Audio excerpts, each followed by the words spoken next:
काश exam difficult आ जाए।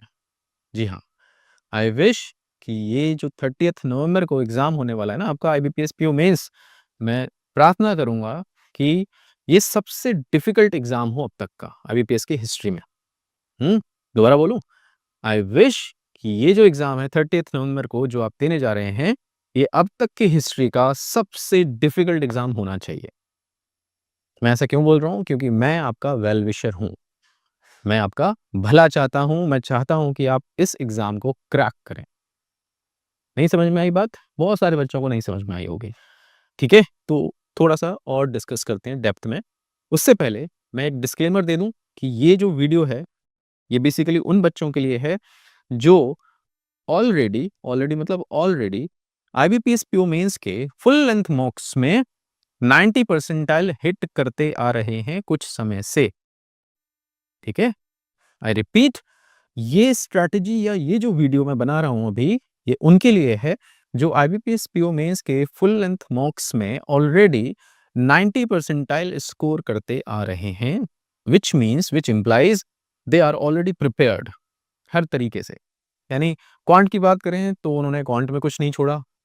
उन्होंने जितने भी एजुकेटर्स हैं, सबको फॉलो कर लिया, सबको समझ लिया, सबका कंटेंट देख लिया। रीज़निंग में भी वही किया, इंग्लिश में भी उनको सब कुछ आता है, ठीक है? उनको आरसीज़ भी सॉल्व करना आते हैं, उनकी ग्रामर भी अच्छी है, उनको सेंट्रल आइडिया बेस्ड क्वेश्चंस पकड़ना भी आता है, उनको फिलिंग द ब्लैंक्स भी आते हैं, उन्हें मिक्स्ड टाइप के जो क्लोज़ टेस्ट होते हैं, वो भी करने आते हैं, यानी सब कुछ आता है। क्रिटिकल रीज़निंग भी उनकी अच्छी है। बात करें जीए में, तो अगेन उन्होंने 6 मंथ्स का जीए कवर करके रखा हुआ है। आप कुछ भी पूछ लो उनसे, ठीक है? उन्हें सब कुछ आता है और इसीलिए हर मॉक में वो अच्छा परफॉर्मेंस देते आ रहे हैं। यानी वो अपने गोल के बहुत नज़दीक हैं, ये वीडियो उनके लिए है। अब करना क्या है? करना ये है, पहले तो दुआ करनी है, पहले प्रार्थना करनी है ऊपर वाले से कि एग्ज़ाम बहुत डिफ़िकल्ट आ जाए, ठीक है? अब इससे फ़ायदा क्या होगा, उसको समझते हैं, ठीक है? आगे बढ़ते हैं। अब एक सिनेरियो है आपके सामने, वो डिस्कस करूँगा मैं। इस सिनेरियो में एक से इमेजिनरी सिचुएशन लेते हैं। एक कंपनी है XYZ। ये ऑर्गेनाइज़ेशन चाहती है कि ये सीनियर मैनेजमेंट में एक व्यक्ति को हायर करे, अच्छी सैलरी दे रहे हैं ये लोग, ठीक है? कितने व्यक्तियों को? 1 व्यक्ति को। और इसके लिए इन्होंने अपना जो एलिजिबिलिटी क्राइटेरिया सेट किया, उसमें 100 एप्लीकेंट्स अप्लाई करते हैं, ठीक है? एक पोस्ट के लिए 100 एप्लीकेंट्स अप्लाई करते हैं। अब जो कंपनी की एचआर टीम है, उसने जब रिक्रूट किया, तो उन्होंने 100 में से 90 लोगों को स्क्रीन आउट कर दिया। यानी भाई 90 लोग फिट नहीं बैठ रहे। कुछ उन्होंने क्वेश्चनेयर हो सकता है दिया हो, उन्होंने फिल किया हो डेटा, कुछ भी रीज़न रहा हो, उन्होंने 90 जो स्टूडेंट्स थे या एप्लीकेंट्स थे, उनको आउट कर दिया। बचे कितने? 10। अब इन 10 कैंडिडेट्स को, एप्लीकेंट्स को एक एग्ज़ाम देना है, ठीक है? ये एग्ज़ाम देना है जो आप देख रहे हैं, ये बैठे हुए हैं यहाँ पे 10 एप्लीकेंट्स, 10 ही है ना? 3, 3 6, 4 10 बिल्कुल सही है। अब बात ये है कि इन 10 में से आगे बढ़ेंगे 2, सिर्फ़ 2 यानी कि 20% इंटरव्यू राउंड राउंड के लिए और फाइनली एक का सिलेक्शन होगा। क्लियर है? ये सिनेरियो इमेजिनरी सिचुएशन है, इमेजिनरी सिनेरियो है, समझने की कोशिश कीजिएगा। नाउ जो एग्ज़ाम पेपर इनका आने वाला है ना, उसमें सिर्फ़ 2 क्वेश्चन आएँगे। अगेन 2 लोगों का 2 लोगों का अगले राउंड में सिलेक्शन होगा और उसके लिए सिर्फ़ 2 क्वेश्चन्स पूछे जाएँगे। मैं सब कुछ ना इमेजिनरी डिस्कस कर रहा हूँ। आप लोगों को लग रहा होगा कि सर ये क्या हो रहा है? ऐसा तो नहीं होता। ऑब्वियसली ऐसा नहीं होता, पर आपको वीडियो के एंड में समझ में आएगा जो बात मैं अभी बोलने वाला हूँ। ठीक है? 2 क्वेश्चन्स सबके सामने आएँगे। ठीक? अब अलग-अलग बच्चे हैं सारे, उनका प्रिपरेशन का जो लेवल है ऑलमोस्ट सेम है। दैट्स व्हाई वो ये राउंड क्लियर करके यहाँ पे बैठे हैं। ये बात अंडरस्टूड होनी चाहिए, ये बात समझ में आनी चाहिए हर किसी को कि ऑलमोस्ट सेम प्रिपरेशन लेवल है इन सबका, ठीक? एक बच्चा इनमें से थोड़ा ज़्यादा प्रिपेयर्ड है क्योंकि उसका जो बैकग्राउंड है वो आईआईटी का है। ये बच्चा आईआईटी से आया गया है। कई बच्चे होते हैं ना आईआईटी के भी होते हैं और अच्छे बैकग्राउंड से, यानी कि एक तरीके से आप बोल सकते हैं कि उनको सब कुछ आता है, फिर भी वो बैंक बैंक एग्ज़ाम्स में अपना लक ट्राई कर लेते हैं। उन्हें पता भी होता है कि वो क्लियर कर लेंगे और डेफिनेटली वो क्लियर कर भी जाते हैं, ठीक है? तो ये जो बच्चा है, इसको हम बोलेंगे असाधारण शर्मा। इनका नाम है असाधारण शर्मा, है ना? इनके पास जो स्किल्स हैं वो कैसी हैं? असाधारण। क्योंकि आईआईटी से हैं। ऑब्वियसली जब आईआईटी इन्होंने क्लियर किया होगा, ऑब्वियसली उस समय ही जो आईक्यू होगा वो बहुत ऊपर होगा बाकी के कंपैरिजन में। तो इसीलिए ये जो बच्चा है ये काफ़ी ज़्यादा प्रिपेयर्ड है बाकी लोगों के कंपैरिजन में। ठीक? इतना समझ में आ गया? अब एग्ज़ाम शुरू होता है और पहला क्वेश्चन आता है इन सारे बच्चों के सामने और एग्ज़ाम्पल ले लेते हैं कि वो क्वेश्चन आ गया 2 + 2 कितना होता है? ठीक? 2 + 2 कितना होता है? इन सारे बच्चों के सामने। सारे बच्चे खुश हो जाएँगे।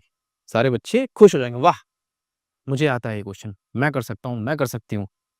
ये भी कर सकता है, ये भी कर सकता है, ये भी कर सकती है, सब कर सकते हैं, है ना? सब कर सकते हैं। सबने आंसर 4 जो था, उस पे टिक कर दिया। सब खुश हो गए, मज़ा आ गया। इतना आसान पेपर, हम तो क्लियर कर लेंगे एग्ज़ाम, ठीक है? अब क्या हुआ? यहाँ तक ठीक था। अब क्या हुआ? जो अगला क्वेश्चन आया ना, सेकंड क्वेश्चन जो आया इन सब बच्चों के सामने, वो क्वेश्चन बिल्कुल अलग ही लेवल का था। आप ये कह सकते हो, इतनी सारी प्रिपरेशन करने के बाद, इतने सारे यूट्यूब वीडियोज़ देखने के बाद, इतने सारे कोर्सेज़ लेने के बाद, सब कुछ करने के बाद भी वो क्वेश्चन उनको ऐसे लग रहा था जैसे ऑल ग्रीक टू मी, यानी समझ में ही नहीं आ रहा, पल्ले ही नहीं पड़ रहा। पता नहीं कहाँ से ये क्वेश्चन आ गया है आँखों के सामने, कहाँ से आ गया है स्क्रीन के सामने। अब सिनेरियो जब ऐसा आता है ना, तो क्या होता है कि जो हमारे असाधारण शर्मा जी हैं, क्योंकि उनके पास वो सुपरनैचुरल पावर्स पहले से ही मौजूद हैं, उन्होंने क्या किया, थोड़ा-सा दिमाग लगाया, थोड़ा-सा अपना पुराना एक्सपीरियंस अप्लाई किया और उन्होंने ये वाला जो क्वेश्चन था, ये बना लिया। यानी असाधारण शर्मा जी के 2 में से 2 मार्क्स आ गए और वो खुश हो गए। उनका काम तो हो गया। अब जो बाकी हमारे बच्चे हैं ना, ये सारे जो 9 बच्चे बाकी बैठे हुए हैं, इनका लेवल ऑलमोस्ट सेम है, ठीक है? पर हो क्या रहा है कि किसी ने जब एग्ज़ाम हॉल में एंटर किया, तो उसके दिमाग में ये था, भैया मेरा लास्ट अटेम्प्ट है अब, अगर ये भी नहीं हुआ ना, तो पता नहीं अगले साल पापा को जो वादा किया था कि रेंटेड हाउस से हम अपना घर ले लेंगे, वो कैसे पूरा होगा, ठीक? इनका तो ये था। इनके साथ क्या सीन था, ये रीता को प्रॉमिस करके आए थे कि नेक्स्ट ईयर जब जॉब लग जाएगी ना, जब मैं एसबीआई पीओ बन जाऊँगा, तब तुम्हारे घर आऊँगा तुम्हारा हाथ माँगने, ठीक है? इनके दिमाग में क्या था, फँसी हुई हूँ, कोई मेरी नहीं सुनता, मुझे कोई फ्रीडम नहीं है इस घर में, मुझे निकलना है यहाँ से बाहर कैसे भी और अगर मुझसे ये क्वेश्चन नहीं बना, तो मैं भी यहीं रह जाऊँगी, जहाँ हूँ वहीं रह जाऊँगी। तो ऐसे ही कुछ सबके दिमाग में चल रहा है, सब कुछ ऐसा ही सोच रहे हैं, ठीक है? एक पर्सन जो हैं, इनको ले लेते हैं। इन्होंने सोचा कि यार इतना कुछ मैंने किया प्रिपरेशन के टाइम पे, मैंने कुछ नहीं छोड़ा। 1 साल से मैं लगा पड़ा हूँ, सब कुछ कर डाला मैंने। मैथ्स को ले लिया, रीज़निंग को ले लिया, अ, इंग्लिश को ले लिया, चाहे जीए ले लिया, सब कुछ मुझे आता है। उसके बाद भी अगर ये क्वेश्चन मुझसे नहीं बन रहा, तो ये जो बाकी बैठे हैं मेरे आजू-बाजू या और भी बाकी सेंटर्स पे, उनसे कैसे बनेगा? अगर मुझसे नहीं बन रहा ना, इतनी डेप्थ में प्रिपरेशन करने के बाद भी 90 परसेंटाइल लगातार हिट कर रहा हूँ मैं मॉक्स में, उसके बाद भी अगर मुझसे नहीं बन रहा, तो ये बाकियों से कैसे बनेगा? तो इन भाई साहब ने क्या किया, इन भाई साहब ने सिंपली बोला, "मैं अटेम्प्ट नहीं करूँगा, मैं रण छोड़ूँगा, मैं रण छोड़ूँगा, मैं पीठ दिखाऊँगा, मैं भागूँगा यहाँ से, मैं क्वेश्चन को प्रणाम करूँगा कि आप बहुत ऊपर हैं मेरे ज्ञान से, मैं माफ़ी चाहता हूँ, मैं आपको अटेम्प्ट नहीं करना चाहता। मैं रण छोड़ूँगा।" समझ में आ गई बात? ये जो बाकी थे सारे, जिनके दिमाग में कुछ न कुछ चल रहा था, जो भार वो लेके बैठे थे ना एग्ज़ाम हॉल में, अपनी परेशानियों का, उनमें से सब ने सोचा कि ये नहीं तो फिर क्या? और बस इसी एक्ज़ास्परेशन में, इसी एंग्ज़ायटी में उन्होंने एक ऑप्शन कोई टिक कर दिया। ठीक? रिजल्ट आता है, मार्क्स की बात करें तो इनके जो मार्क्स आते हैं वो आते हैं 0.75, इनके आते हैं 0.75, इनके आते हैं 0.75, इनके भी आते हैं 0.75, इनके भी आते हैं 0.75, इनके आते हैं 1, इनके आते हैं 0.75, इनके आते हैं 2, इनके आते हैं 0.75 और इनके आते हैं 0.75। अब बच्चा पार्टी आप मुझे बता दो, वो 2 लोग कौन हैं जो अगले राउंड पे जाएँगे? समझ में आ रही है बात? कुछ समझ में आ रहा है? ये जो हर बार आई थिंक जुलाई में स्टार्ट होता है स्मार्ट रीड, हर दिन बोल-बोल के थक गया मैं कि स अपनी एक्यूरेसी पे काम करो, अपनी एक्यूरेसी पे काम करो, अपनी एक्यूरेसी पे काम करो, ज़बरदस्ती अटेम्प्ट मत करो। ये वही है भाई, ये वही है। जो पीओ होता है ना, वो कैसा होना चाहिए? वो सेंसिबल होना चाहिए। वो गूढ़ दिमागी नहीं चाहिए बैंक को। उन्हें क्या चाहिए? उन्हें स्मार्ट लोग चाहिए। दिमाग होना चाहिए उनमें। उन्हें एंग्ज़ियस लोग, परेशान लोग, हताश लोग नहीं चाहिए। उन्हें सेंसिबल लोग चाहिए इंटरव्यू में। उसमें से फिर स्क्रूटनी होगी और फिर कुछ क्रीम निकल के जाएगी आगे।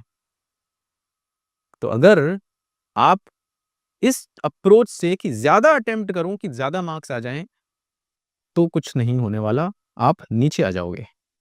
और आप नीचे आ जाओगे, तो जिसने कुछ अटेम्प्ट नहीं किया, वो ऊपर आ जाएगा। As simple as that. Simple सा लॉजिक है। ये आज लास्ट दिन है, I think second last day है। 1 दिन का टाइम बचा है, अपने माइंड को ना पूरी तरीके से कंडीशन कर लेना इस चीज़ के लिए। नहीं आता, नहीं करूँगा अटेम्प्ट, नहीं करूँगी अटेम्प्ट, रण छोड़ दूँगा या रण छोड़ दूँगी, रण छोड़ दूँगा या दूँगी। समझ में आ गया? भागूँगा पीठ दिखा के, भैया नमस्कार है आपको, आपका जो लेवल है मेरे से नहीं होगा, आप आगे बढ़िए। इतना करना है। अब देखो रियल रियल सिनेरियो डिस्कस कर लेते हैं। ये तो इमेजिनरी था, बहुत सारे सोच रहे होंगे 2 क्वेश्चन कहाँ आते हैं? 1 वैकेंसी कहाँ होती है? 10 कैंडिडेट कहाँ बैठते हैं? कोई बात नहीं, रियल सिनेरियो डिस्कस कर लेते हैं। देख लो एक बार पढ़ लो, आँखें खोल के पढ़ना।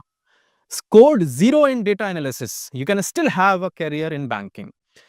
In July, SBI selected 2,200 probationary officers from around 14 lakhs applicants for the year 2017-18.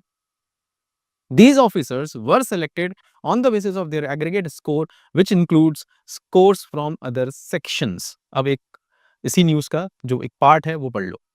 Out of the candidates who got final selection as SBI PO, 62 candidates had scored 0 marks in data analysis and analysis and interpretation in the SBI PO mains examination 2017। 2017 SBI PO में quant में यानी कि DI का जो set होता है ना section, उसको डीआई बोलते हैं, डेटा इंटरप्रिटेशन एनालिसिस। 0 स्कोर करने वाले बहुत सारे बच्चे इंटरव्यू राउंड में जाते हैं। उसमें से 62 कैंडिडेट्स आज ब्रांचेस हैंडल कर रहे हैं across India. Can you imagine? 0 score करने वाले बच्चे। आप जस्ट इमेजिन करो, आप ही बैठे हो एग्जाम हॉल में, एक क्वेश्चन नहीं बन रहा आपसे डीआई में, एक क्वेश्चन नहीं बन रहा क्वांट में, क्या करोगे? ये 3 तो अटेम्प्ट करूंगा, 4 तो अटेम्प्ट करूंगा, इतनी तो कट ऑफ गई थी पिछले साल। ऐसे कैसे चलेगा काम? तो बॉस ऐसे चलेगा काम। समझ में आ रही बात? दिमाग में कट ऑफ लेके मत घुसना एग्जाम हॉल में कि इतना मैं करके आऊंगा ना। एग्जाम में जो सामने आए, आता है करूंगा, नहीं तो आगे बढ़ूंगा, नहीं तो रट छोड़ूंगा। पीओ मेन सही है, हलवा नहीं है। अगर हलवा होगा तो सब खा लेंगे। 2+2 अगर मैं पूछूंगा तो कोई नहीं है आप में से जो ना बता पाए कि 4 होता है। बात समझ में आ रही है? बुद्धि में कुछ घुस रहा है? ये गोल्डन अपॉर्चुनिटी है, वेस्ट मत करके आ जाना। पिछले साल बहुत सारे बच्चों से सुना, मॉक ड्रिल पढ़ा, कुछ नहीं आया। पीओ गए था पेपर शायद। मॉक ड्रिल पढ़ा, 6 महीने का पढ़ लिया, कुछ नहीं आया। अबे क्या बोलूं, गोल्डन अपॉर्चुनिटी थी। अगर पढ़ा हुआ कुछ नहीं आया, अगर 6 महीने पढ़ा लग के, टूट के, उसके बाद भी अगर वो नहीं फंस रहा, तो ये और भी बेटर है। चुपचाप वो क्वेश्चंस अटेम्प्ट कर लो जो बन रहे हैं, बाकी छोड़ दो। क्योंकि अगर वो तुमसे नहीं बन रहे ना 6-6 महीने 8-8 महीने का जीए करने के बाद, तो कौन कर लेगा? लगाने दो तुक्के, जो लगाना चाहता है, लगाने दो उनको, करने दो उनको -0.5, -1, -2 करने दो, 0 पे बने रहो ना भाई।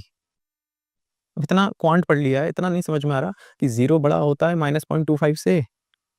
इतनी सी बात नहीं समझ में आ रही है? तो दुआ करो, पेपर डिफ़िकल्ट आए, सेक्शन डिफ़िकल्ट आ जाए, कोई सा एक सेक्शन जिसमें बाकी सब एंग्ज़ियस हो जाएँ और आप अपनी बुद्धि को स्टेबल बना के रखें और बस वही करें जो आपसे बन पाए।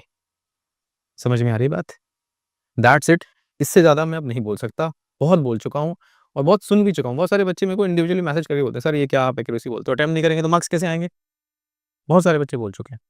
कोशिश करता हूँ अपने लेवल पे समझाने की, पर जब थक जाता हूँ, तो मैं भी छोड़ देता हूँ चीज़ों को। समझ में आ रही है बात? और ये वीडियो ना मैं यूट्यूब पे नहीं शेयर करने वाला। रिकॉर्ड होके यूट्यूब पे तो जाएगा, पर अनलिस्टेड रहेगा। ये केवल आपके लिए है। चाहता तो इस वीडियो को यूट्यूब पे डालता और सब जगह व्यूज़ आ जाते, शेयर हो जाता। पर बात ये है कि अगर सब तक ये बात पहुँच गई, तो अगेन डिफरेंशिएशन कहाँ से क्रिएट होगा? सब कॉशियस हो गए, नहीं मैं भी नहीं करूँगा, मैं भी नहीं करूँगा, मैं भी नहीं करूँगा, मैं भी नहीं करूँगी। तो फिर अगेन कहानी वहीं की वहीं, लेवल प्लेग्राउंड। हमें चाहिए एज और एज कैसे बनेगा? जब कुछ अलग हो आपके पास और वो क्या है? Ranchhod Das strategy as simple as that. So I wish you all the best. दिमाग से खेलना है, दिल से नहीं। कुछ भी ईगो पे मत लेना। जो आए सिर्फ उसे को अटेम्प्ट करना है and you will be through. Mark my words. Take care, bye bye.